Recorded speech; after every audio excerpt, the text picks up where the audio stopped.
There are lots of great videos on YouTube talking about project successes, and I hope to make more of those in my career here on YouTube. But for right now, I'm going to tell you about one of my project failures. And like a lot of my projects, I try to combine technologies. I want to be the overlap between two different technologies because I think that's where we can find some interesting things to do. And this project is no different. In this case, I wanted to combine a physical piece of art with a digital piece of art. And let me just tell you what my final idea would have looked like if it had actually worked out.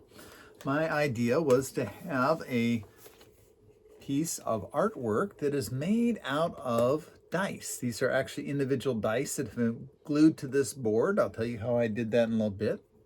But the idea was that you would scan this with your phone. And yes, I know it's bad to just scan random QR codes that you see, but hopefully this would be in a gallery or an artist studio or something like that, someplace that would be trusted. So you'd scan this, and then the website that it would direct to would actually be some PHP scripts that would randomly show you a different piece of art. So I thought there were a lot of applications for this.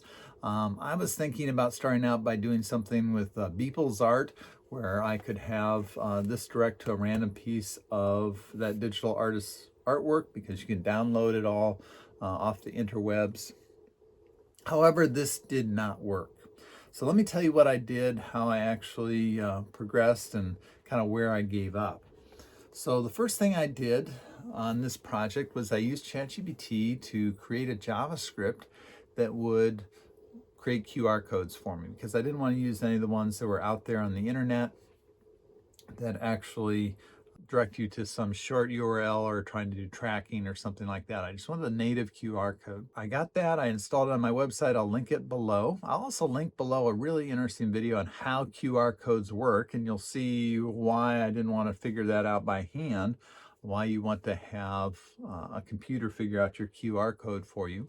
So I then generated the QR code. This goes to I think my link tree or something like that. Then I took that bitmap and I imported it into Inkscape, and then was able to convert it into a file, a CVG file that was appropriate to send to a laser engraver. And I resized it such that each one of these little blocks here is the size of my dice that I ordered from Temu. So I ordered those from Temu. They took quite a long time to get here, but they were relatively cheap because I knew I was going to need hundreds and hundreds of dice. So I took a piece of plywood here that was relatively thin. I coated it in a white acrylic paint that I knew was okay to laser. And then you can see here, this is a bad design here, but I was able to get that outline traced on there. And then I actually glued each dice on one by one. And I'll show a couple pictures here where you can see me doing that. And you see I used a straight edge to make sure I was keeping things straight. Found that the Loctite super glue was kind of the best to use with that.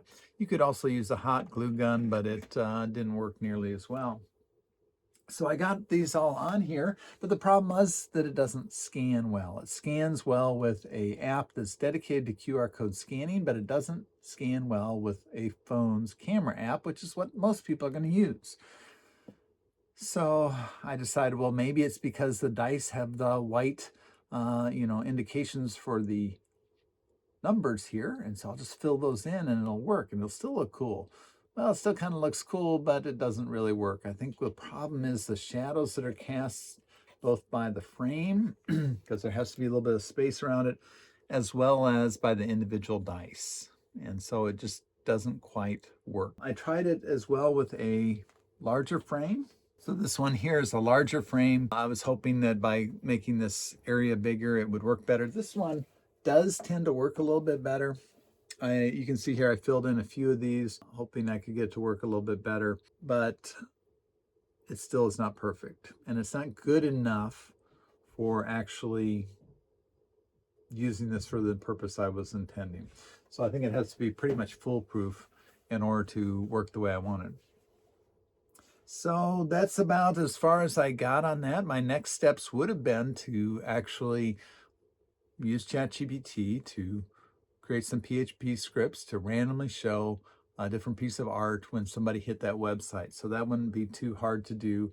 But alas, like many great ideas, it did not work out because of some ugly fact with QR codes that I don't understand. If you think you know where this went wrong, please comment below.